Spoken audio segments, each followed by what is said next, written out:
Hey guys, it's Oluchi for Ways Breakfast. Thanks for always tuning in. Our research has shown that you're probably not subscribed to our channel. What are you waiting for? Make sure you hit that subscribe button below so you never miss out on our latest content and stay in the loop with all things Ways. If the channel grows, it means more great content for you guys. So hit that subscribe button now.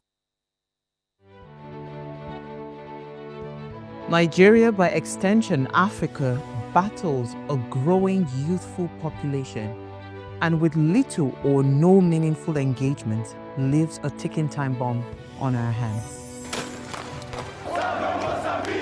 We are a blessed continent with great wealth, both in people and material. Our focus on ways remains driving conversations that affects us all. Topics in the news, social concerns, politics, leadership, governance, empowerment, resource management, conflict management, finance, SME sustainability, technological innovation, food security, health, education, brain drain, our well-being, citizenship, and much more.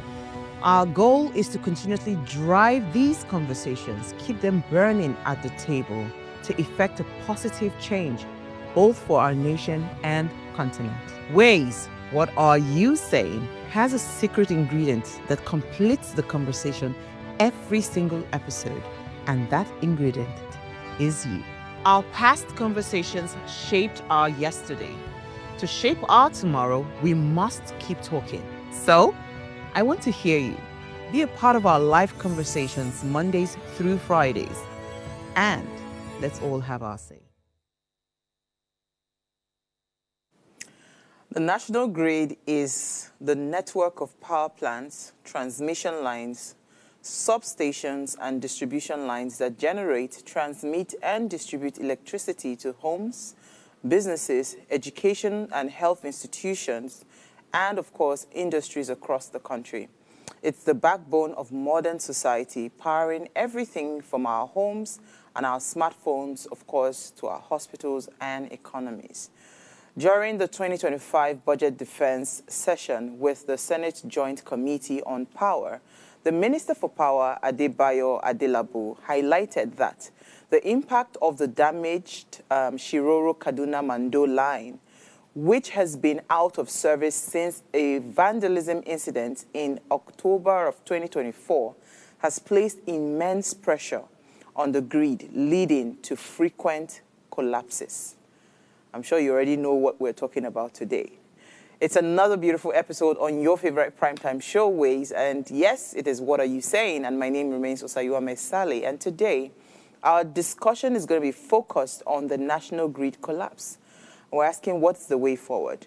Remember, Ways is all about you.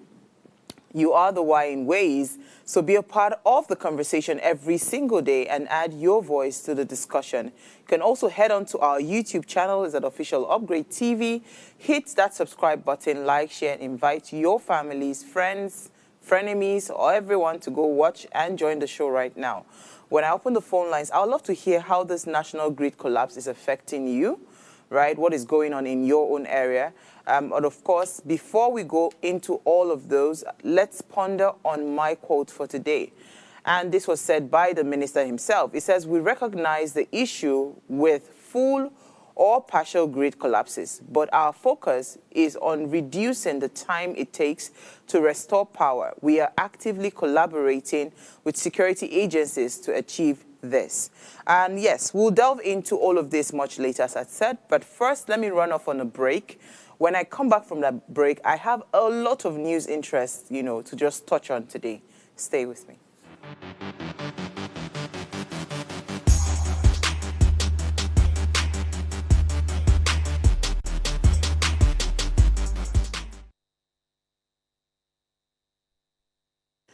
Okay, so I'm going to start off with the first story that I found in the news today. Very interesting story from I believe he's the health minister, where he says that Nigeria will survive Trump's healthcare policy changes.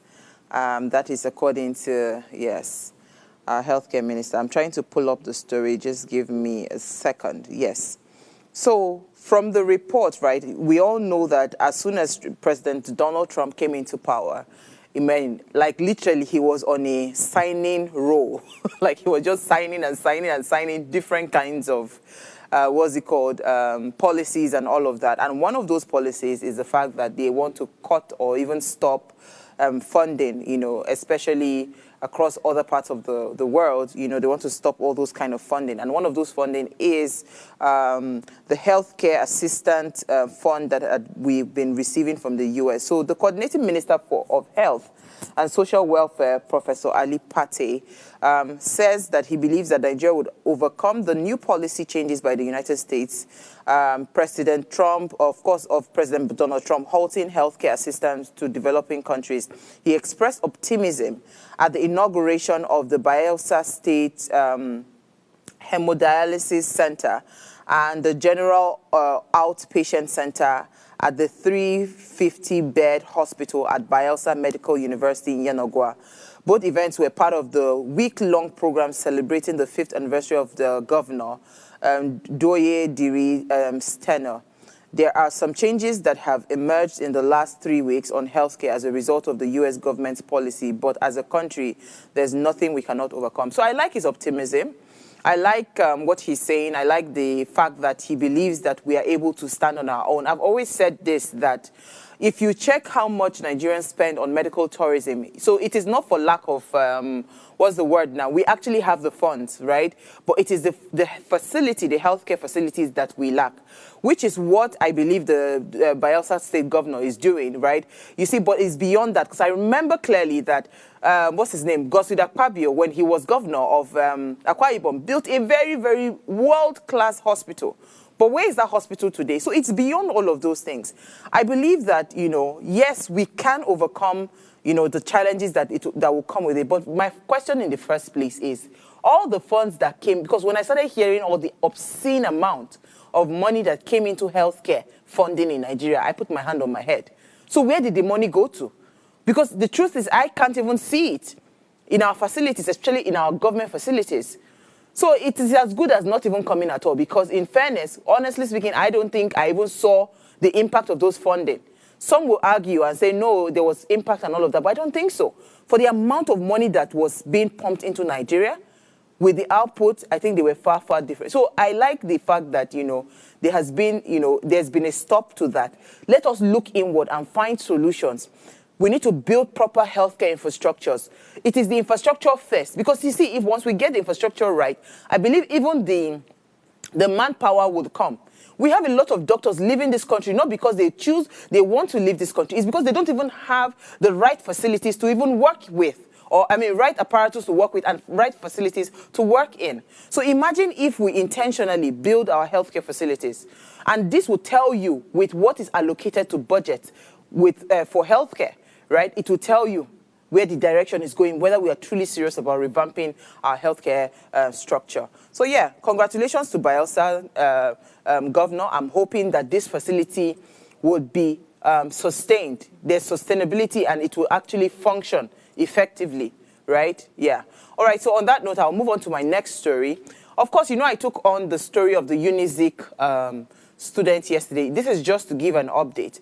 They say that she may face suspension or expulsion as the investigations have begun, right? So from the reports of the school, of course, they had a very lengthy letter. They hold integrity, they hold respect, they hold this and hold that. So this conduct was completely, you know, out of the creed of the university, and they have, you know, launched a full investigation on the matter. Then when it is fully concluded, they would, of course, let us know what the outcome would be. And of course, they're asking that we exercise patience and allow them do their job. Let us be calm and watch as they try to,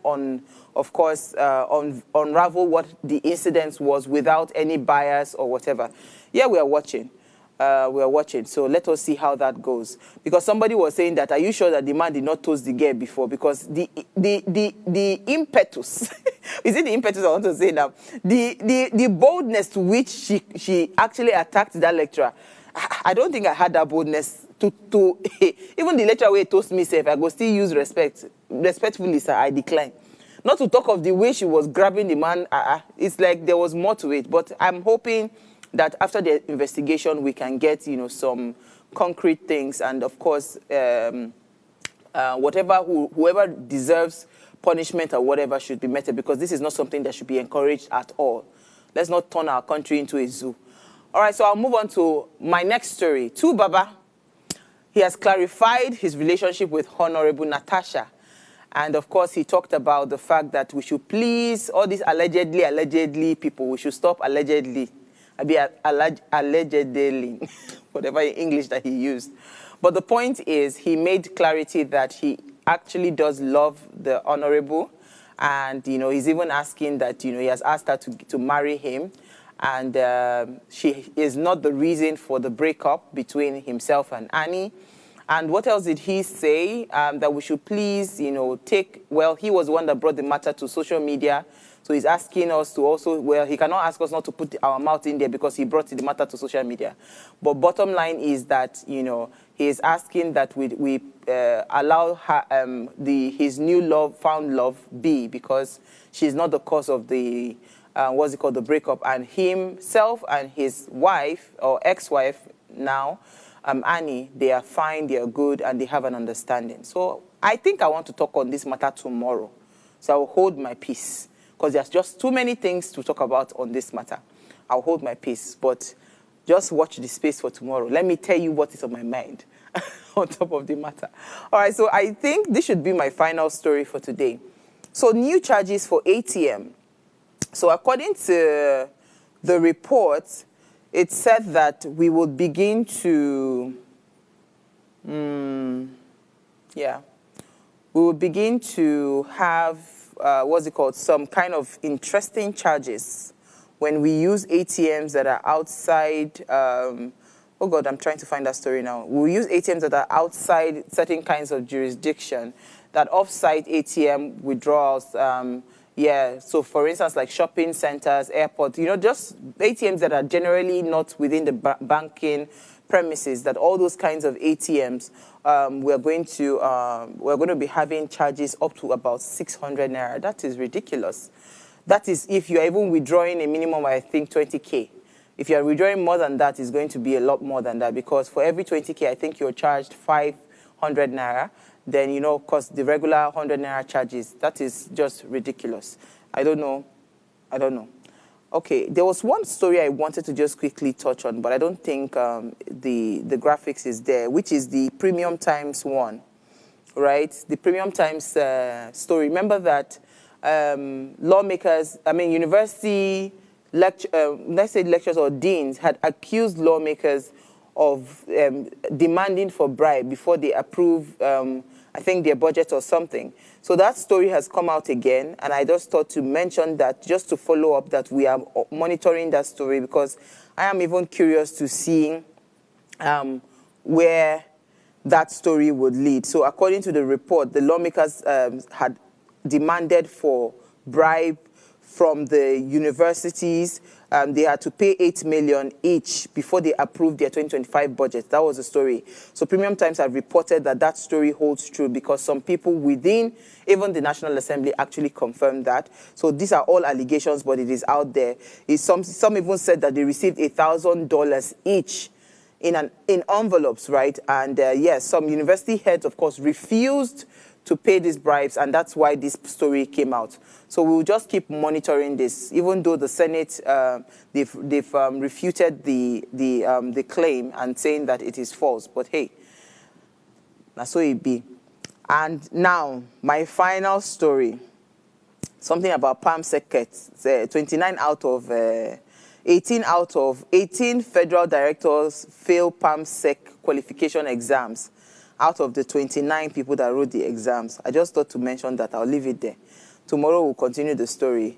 They had announced that, they had filled, they want to fill some positions for permanent secretary in the federal government, and 29 out of them, 18 out of them failed the examination. That's interesting. We'll take a break now. When we come back from that break, I would attempt to talk about this greed and just tell you all the updates and all the things that have been happening. So stay with me.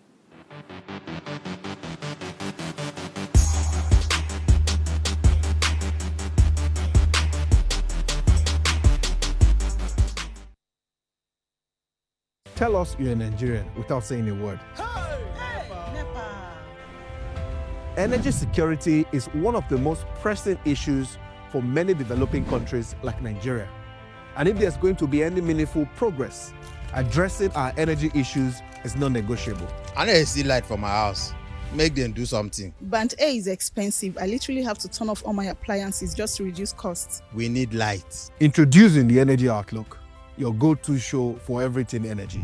Every week, we'll bring you the latest insights, innovation, and in-depth analysis of Nigeria's energy sector. From policy discussions to regulatory insights, we'll analyze the key decisions influencing growth and sustainability in the energy sector. We'll bring you the human stories behind the headlines, giving you a personal perspective on the broader energy challenges. Join me every Friday at 6 p.m. for the Energy Outlook, your guide to the future of energy, where energy means business.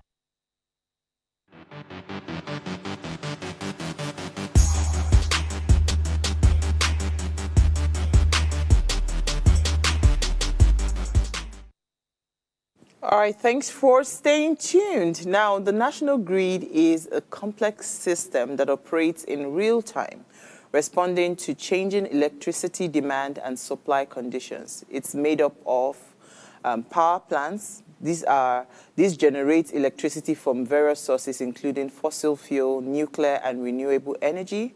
They're also made up of transmission lines. These ones, they carry high voltage electricity from power plants to substations.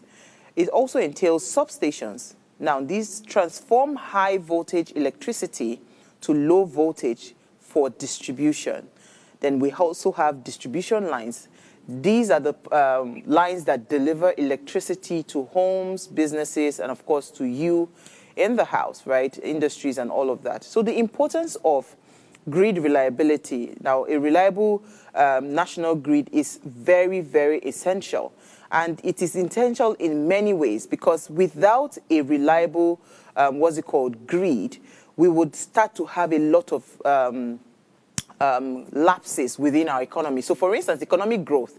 Electricity powers businesses, it powers industries, it powers the economy. We are here today in this studio here because there is power supply.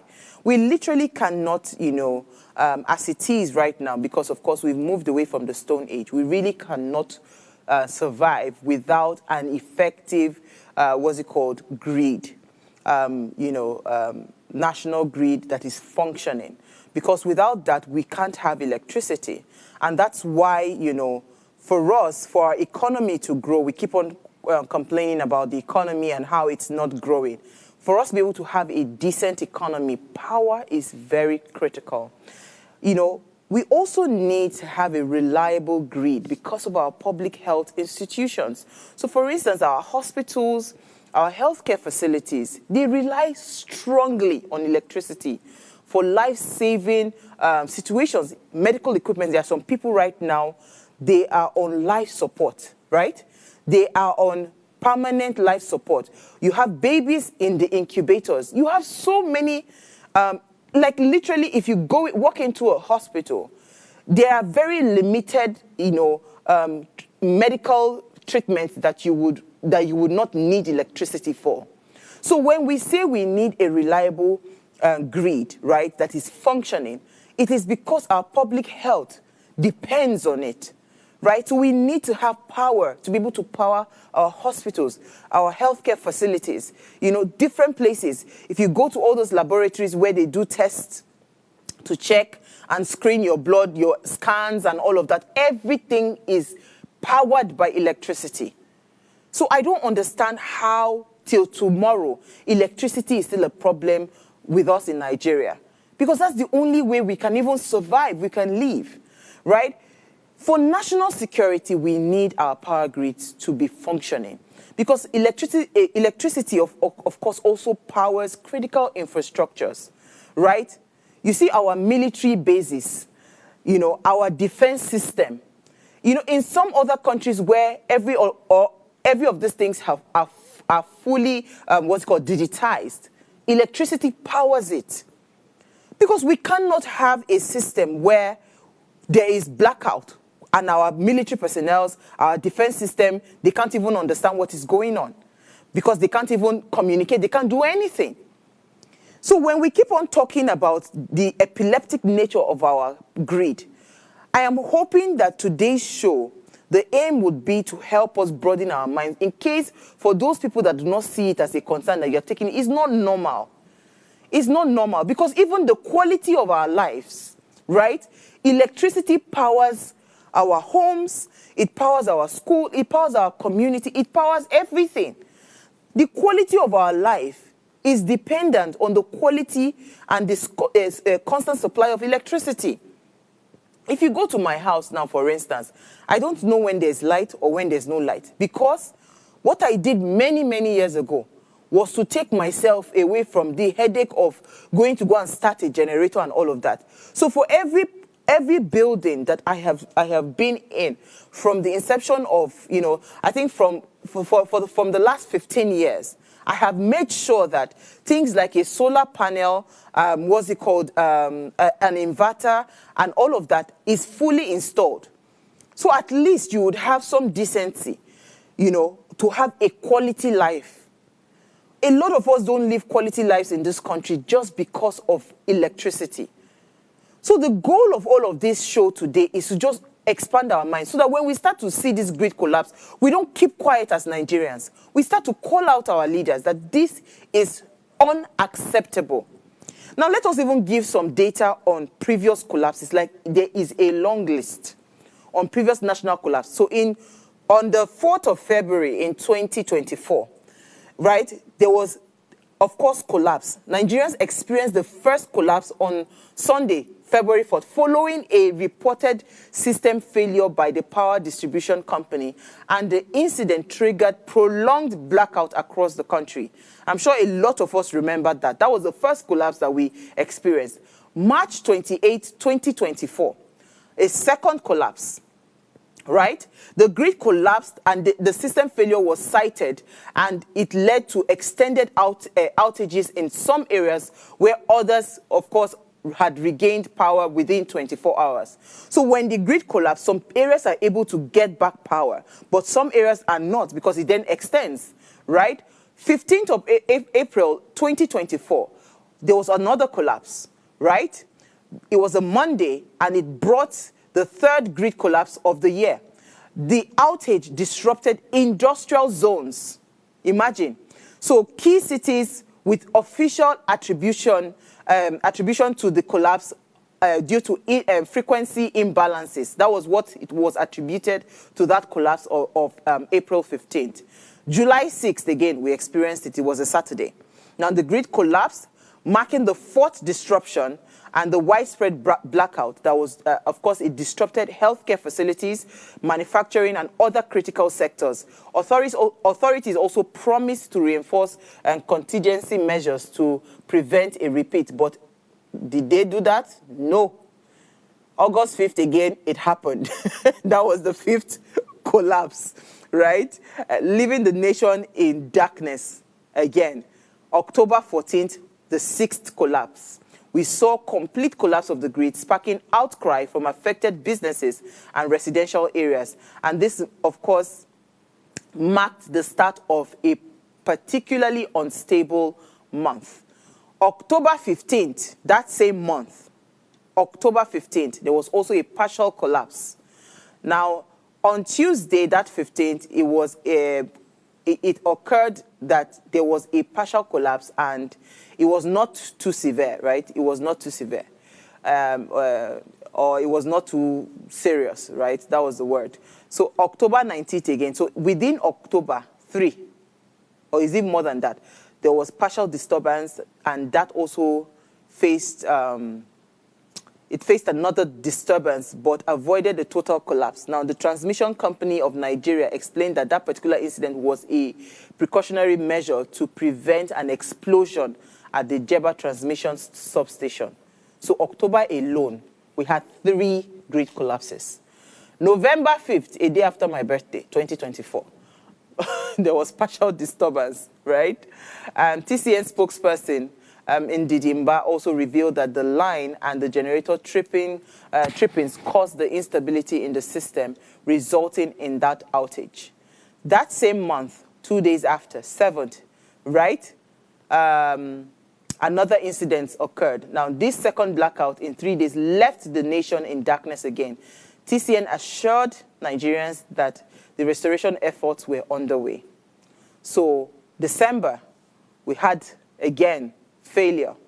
That marked the 12th collapse of the year, adding to the woes of an already troubled system.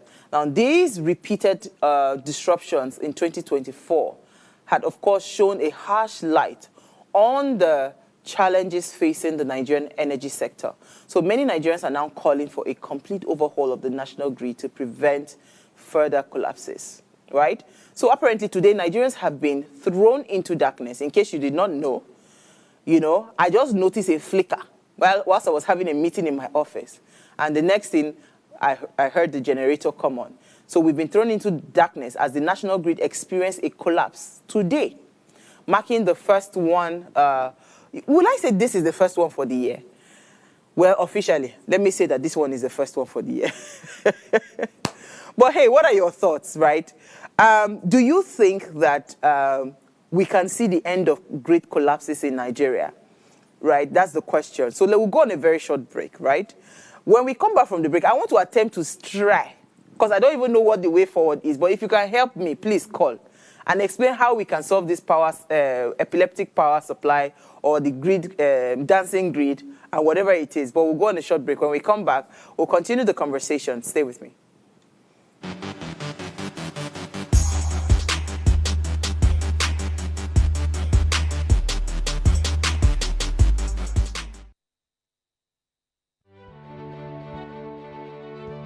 Nigeria, by extension Africa, battles a growing youthful population, and with little or no meaningful engagement, lives a ticking time bomb on our hands.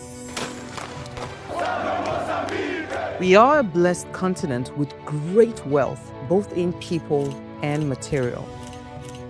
Our focus on ways remains driving conversations that affects us all.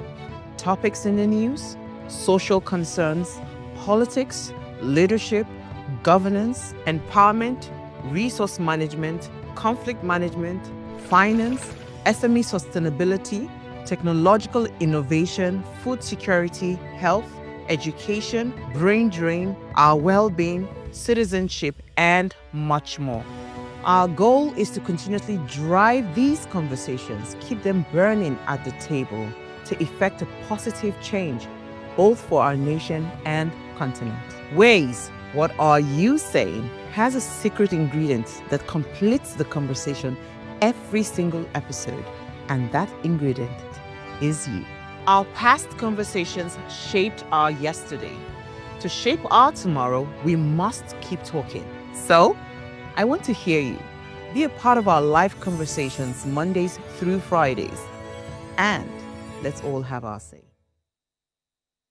Tell us you're a Nigerian without saying a word. Energy security is one of the most pressing issues for many developing countries like Nigeria. And if there's going to be any meaningful progress, addressing our energy issues is non-negotiable. I need to see light for my house. Make them do something. Band A is expensive. I literally have to turn off all my appliances just to reduce costs. We need light. Introducing the Energy Outlook, your go-to show for everything energy. Every week, we'll bring you the latest insights, innovation, and in-depth analysis of Nigeria's energy sector. From policy discussions to regulatory insights, we'll analyze the key decisions influencing growth and sustainability in the energy sector. We'll bring you the human stories behind the headlines, giving you a personal perspective on the broader energy challenges. Join me every Friday at 6 p.m. for the Energy Outlook, your guide to the future of energy, where energy means business.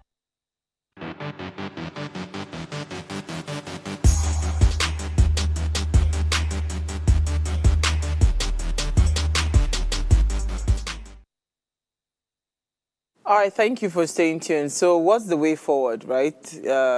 Especially concerning the national grid. Now, please, let's hear what you have to say. Remember, you can join the conversation. Send us an SMS or WhatsApp to 081-803-84663. Our phone lines are also now open. The numbers to call are 07025007749 or 070-1424-2420. Let's hear what you have to say.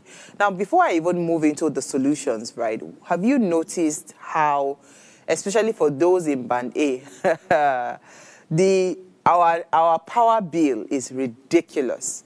Like literally, right, it is almost, so what you could, for instance, let's say what you would buy monthly was 100K, right? That 100K could afford you about 1,500 plus units of electricity, right? But right now, that same amount can only fetch you roughly under 500 units of electricity. It is ridiculous. I don't even know how we're coping, right? And again, to top it up, you know, the fuel prices are up. So even if you say you want to, what's it called? Supplement with things like generators and all of that, it's not any cheaper. Because right now you're buying fuel at, okay, I saw that the fuel is averaging between 930 to 960, right? But that is still ridiculous in terms of the cost. I mean, we're not even talking about diesel. Let's even talk about the people that are using petrol generator. So this national grid issue would continue to remain, you know, according to what our Minister for Power said. He says the national grid, electricity grid will remain prone to collapse due to the government's inability to repair crucial transmission lines, especially within the northern region, owing to persistent insecurity. So, for instance, now, the Kaduna-Shiroro-Mando line was one of the two major lines transmitting power in the north. And the second one was the Ugwaji, I believe the Makurdi line, was also being vandalized, right? You know, it was also vandalized, but of course they said that it had been repaired. Now this Shiroro-Kaduna line is still down because of insecurity. They are unable to repair it. So meaning that what we're seeing around grid collapse will continue. The minister also emphasized that while the grid collapse are of course expected to continue, that the government is focused on reducing, right, their frequency and ensuring quick restoration time, which I really don't know, because right now I don't know if the light is back. I don't know if the grid is back up, you know, because he underscored that if there was collaboration, especially with his office and the National Security Advisor, that's Nuhu Ribado's office, that if there was collaboration within those two offices, that it would be critical in addressing the cases of around vandalism, which of course remains one of the most significant, according to him, significant challenge that they are facing within the power sector. So people are going to go and vandalize our facilities, right? The minister also announced, now, it is even the amount of money that they are budgeting on these things. So he has announced a 2 trillion budget, right, for the ministry and its agencies, out of which 229 billion belongs to the ministry. He also revealed that a 700 billion fund that was allocated to the power metering initiative is aimed at significantly reducing the metering gap by, of course, by next month, to particularly enhance billing transparency and reduce the fraud within the system. In all of this thing that we're complaining, some people are still enjoying free power. They are not using the meters. They are not using anything. They're just connecting power directly. So they are losing money, right? He also recognized that the issue with the, of course, full or partial collapse, you know, that the issue is there. But he wants to focus on the time that it will take to restore the power back. I don't know how that will happen. Because if you are still complaining that you have, what's it called? You have, what's the word now? You have... insecurity challenges. How do you now have that quick turnaround time to restore it? But I believe we have oh my goodness, Loma from Abia State. Long time. Good evening. Oh, finally. Happy New Year. Happy New Year. How are you? I'm very, very fine. Loma, is the national grid affecting you?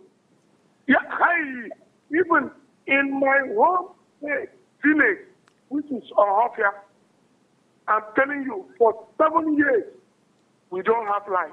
We don't have power supply. I'm telling you, we have senators, we have big men. They have not done anything. 7 years. Positive to bring life. So, I'm telling you. So, but let me answer the question. Can Nigeria see the end of national grid? The answer is yes and no. Now, Nigeria will see the end of it if the labor unions in this country stand out and become an opposition to this present administration. Because if you depend on political parties, opposition parties, we can never see the end of national grid. Number two, the present administration has surrounded himself with people that are not serious with making Nigerians happy. You cannot tell me that you were given a responsibility and you don't know how to manage it. Why can't you throw in the towel and tell the president, we find somebody that is capable? Every day, national grid collapse. Every day, national grid collapse. And we have not seen anybody who has come out to say, look at what we will do. And we have people that will do. So now, if we are to see the end of it, the only thing that will be done is Nigerian Labour Congress, Trade Union Congress, let them now become the opposition to this present administration. Because, okay, just imagine the present administration told people in Nigeria to buy rice at 14,000 when they know they are the one that skyrocketed it. This administration has suffered. But Loma, the minister said, you know, that Yes. this collapse is as a result of vandals. People like you and I are the ones going to disrupt these things, you know, vandalizing those things. So are you saying that it is when trade union and NLC gather together to kick out the administration, will it stop the vandalism that happens? Okay. Let me. Yeah, I'm happy with what you have just asked. I want to throw that question back again to the minister. Do you know? I want to tell the minister, in this country, don't we have security men? What is the work of the security men in the in monitoring all this equipment? Why were they employed? So, in which means the security men in this country are not doing their work. And it's as a result of suffering the people. Because if the government is doing the right thing, nobody will think of going to vandalize anything. If the government is taking good care and people are now feeling well and things is at their beck and call, I'm telling you, nobody, just look at when you see petrol tanker. Maybe if there is problem, you see people going to school. It's as a result of skyrocketing the price.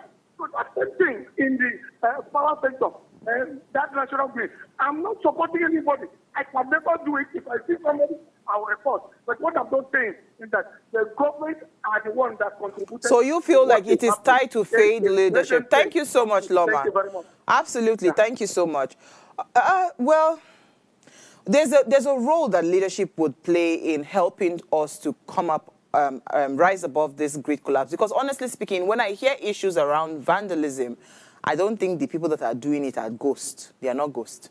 So instead of, you know, I was coming to that much later, but since Loma has brought it up, instead of us deploying, we saw how security personnel, right, are being used with what's it called, the HNIs, the high net worth individuals, you know, deploying security men. They should deploy the security men to go and protect all those grids, because that is the job. If you say that there are vandals there, it is because somebody is looking away. That's why they're not seeing it.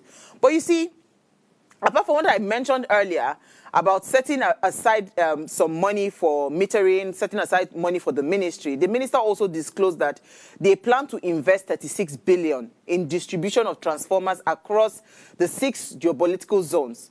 As part of the effort to address, of course, insecurity, he also has proposed installation of solar lights and closed-circuit television. That is the CCTV.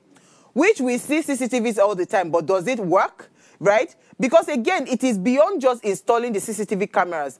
Politicians must be able to stomach that CCTV camera functioning. I said it when we were talking about security. I think I was talking about it last week.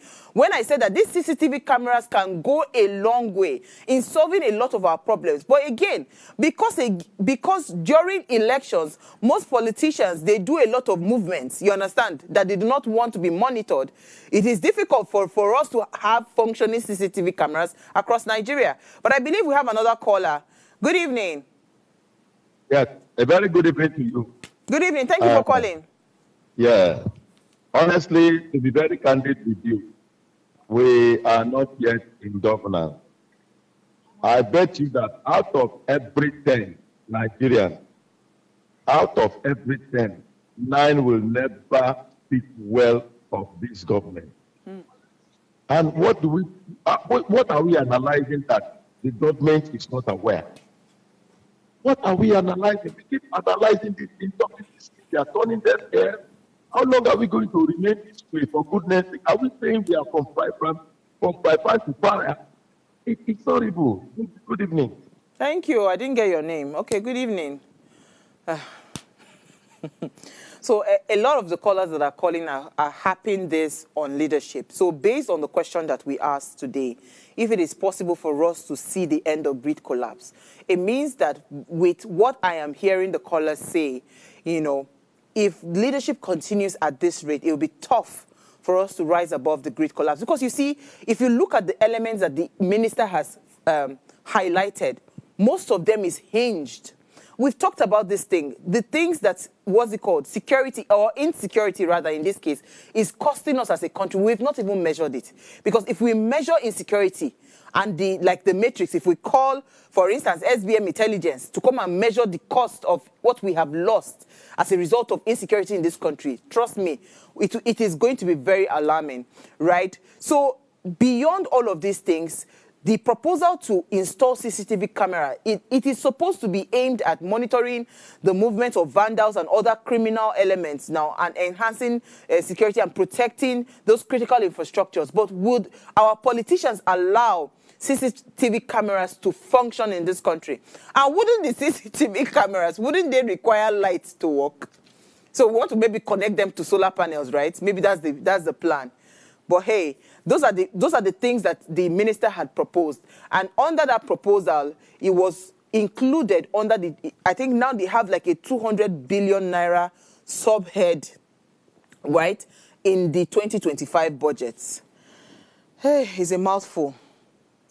But what do you think, you know, would be the way forward beyond all of these things? So I've heard that we need to be intentional about leadership. We need to also be intentional about, protecting, like we're talking about security. But I think for short-term solutions, right, I'm just thinking, this is top of my head, right?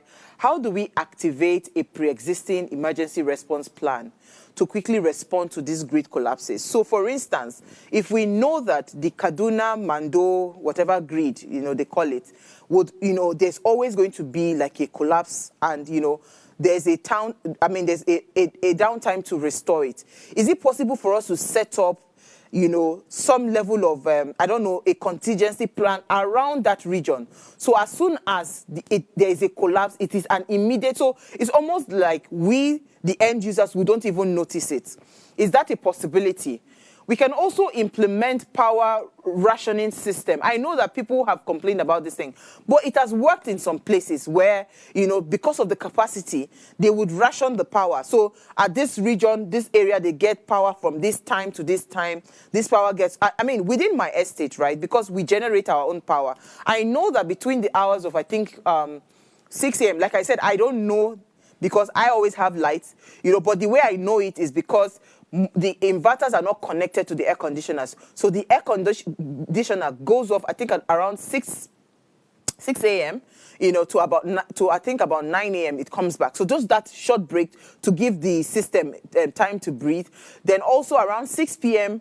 to, I think it goes off at 6 p.m. and it comes back at a certain time, I don't know. But that rationing system has been put in place, you understand? So we can then allocate the power to critical areas like our hospitals especially, and all those places where they require emergency services, so that we know that even if grid will collapse everywhere, within these regions, right, there would be light.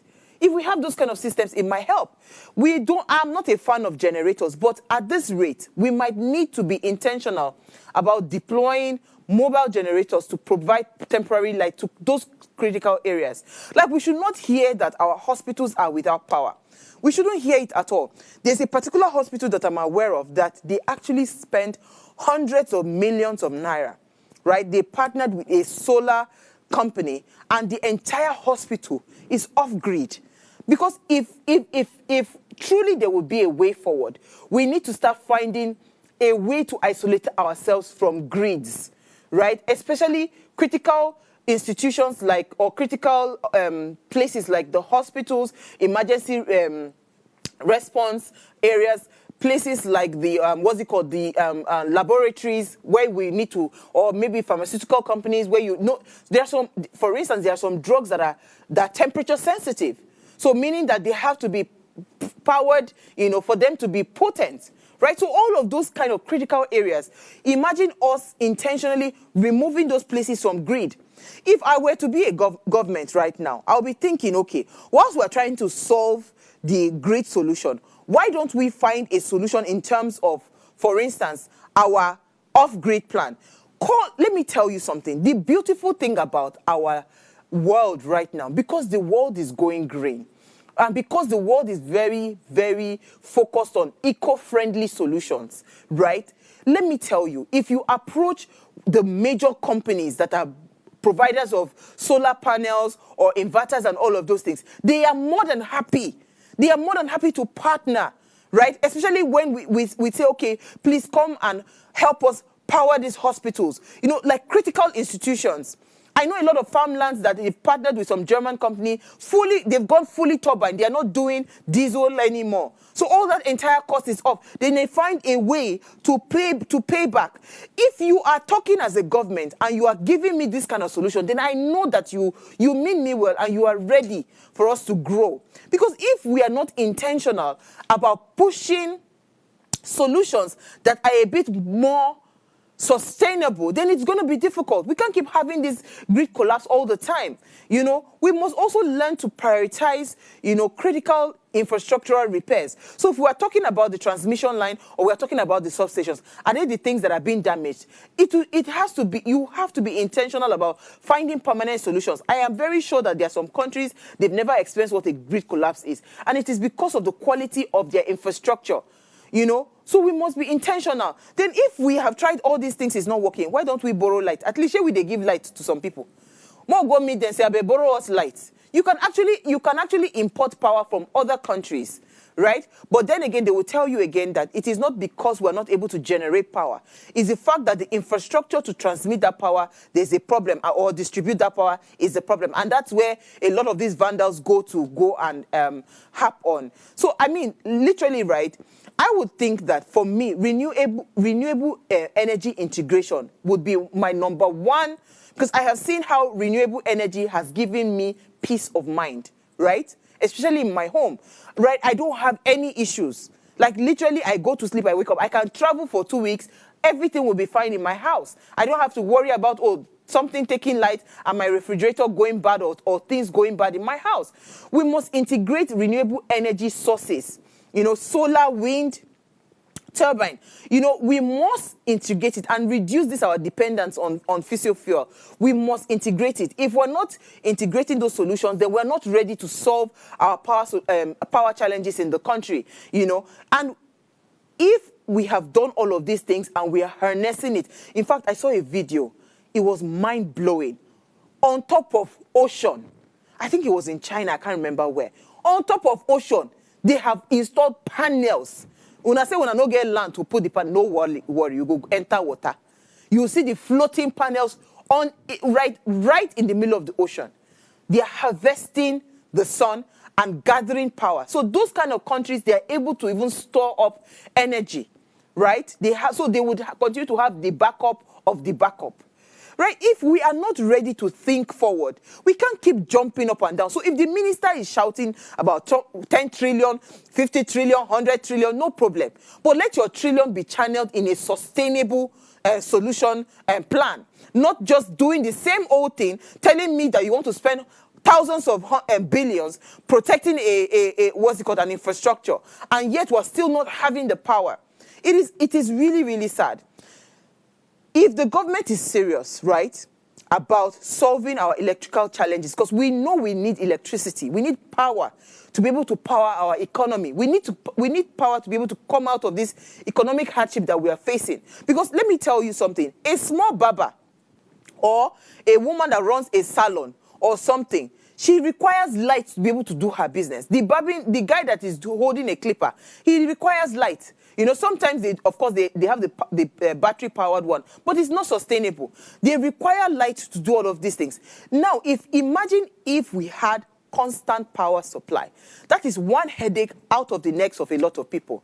You see, as we are talking now, another one has happened within the studio here. But hey, that is the situation we're facing, right? We have to intentionally maintain regular, maintenance. Apart from all of these things we're talking about, one thing I have noticed in Nigeria, we still have issues around maintenance, right? We don't have regular maintenance of our infrastructure. And that's why most of the time we experience these failures that we are talking about, right? If we are intentional about maintaining our current infrastructure, high maintenance, then we'll start having a solution to some of our challenges that we are facing, right? Finally, I think I will touch on workforce, right? Workforce development. We must be intentional about developing a skilled workforce to manage and maintain our grids.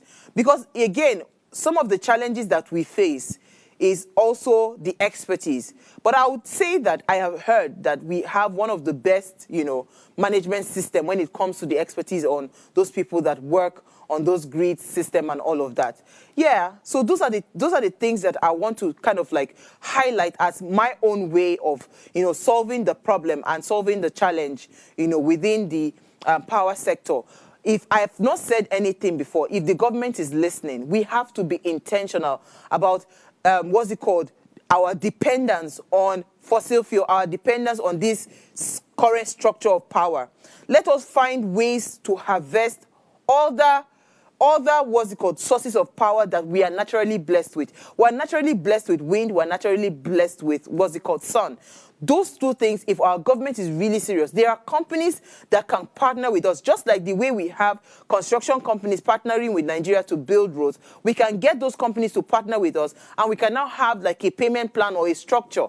But in the end, right, those are more sustainable plans that we can get. One other thing would be, at the rate where we are, and I think the minister had mentioned where he said that they would give some level of authority. So for manufacturers, I think he was manufacturing and educational institutions. I think they've given them the license to be able to manufacture their own or generate their own power, right, source. So I mean, those kind of things, more of those things will be welcome. So for instance, the entire Lekki Phase 1 region or the entire VI region, they can have like a smaller company that manages all that entire ecosystem, and the power will be a lot more stable instead of depending on one overall giant body like that. I'm just saying that there are ways to solve this problem, but issues around national grid collapse, we can't keep having it. We really must be intentional about seeing an end to it, because it is only when our economy is powered,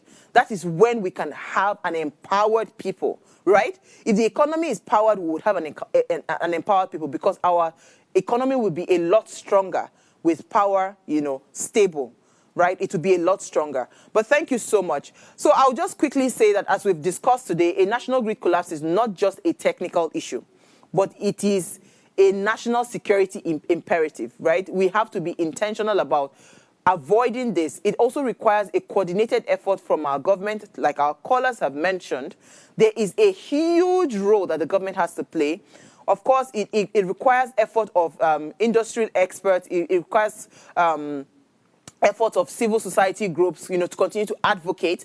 What I am doing today is advocating and appealing to both the government and even the citizens. You that you're going to vandalize, the power system. What you are doing, your child might need power tomorrow in the hospital, because of your act, the child will not be able to survive because there was no light to be able to treat that child. So we need to be very intentional. So we need all of these, to address all the vulnerabilities in our grid and also build a more resilient and a sustainable energy ecosystem. I'll thank you again for watching. Thank you for being part of the conversation. It's been an amazing conversation.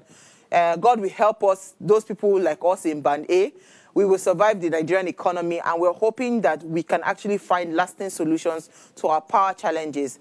Please remember to follow us across all our social media handles. Like, share, and invite your families and friends to watch and follow the conversation. Now, if you missed our quote from the minister himself, he says, we recognize the issues with full or partial grid collapses, but our focus is on reducing the time it takes to restore power. We are actively collaborating with the security agencies to achieve this, and that was from Adebayo Adelabo. I would say again, all our security personnel, Mona carry una safe, go Kaduna, go all those grid locations so that you can start to solve the security challenges and catch these vandals and prosecute them. Jail them. I'll see you guys tomorrow. Enjoy the rest of your evening.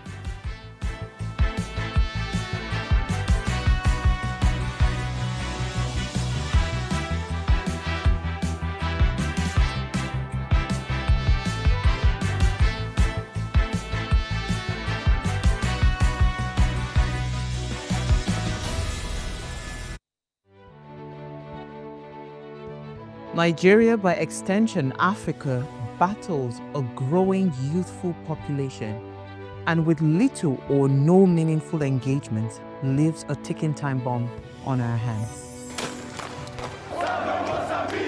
We are a blessed continent with great wealth, both in people and material.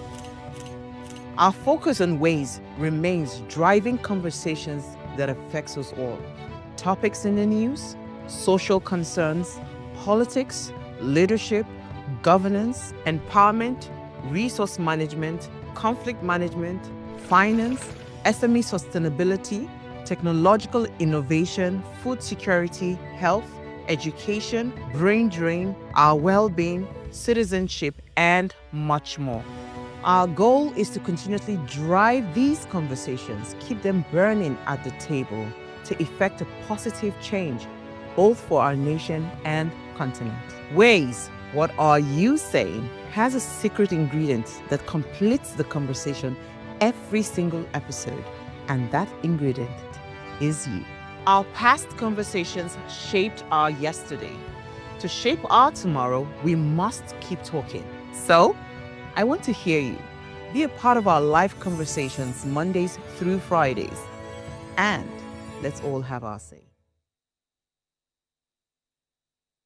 Hey guys, it's Oluchi for Raise Breakfast. Thanks for always tuning in. Our research has shown that you're probably not subscribed to our channel. What are you waiting for? Make sure you hit that subscribe button below so you never miss out on our latest content and stay in the loop with all things Ways. If the channel grows, it means more great content for you guys. So hit that subscribe button now.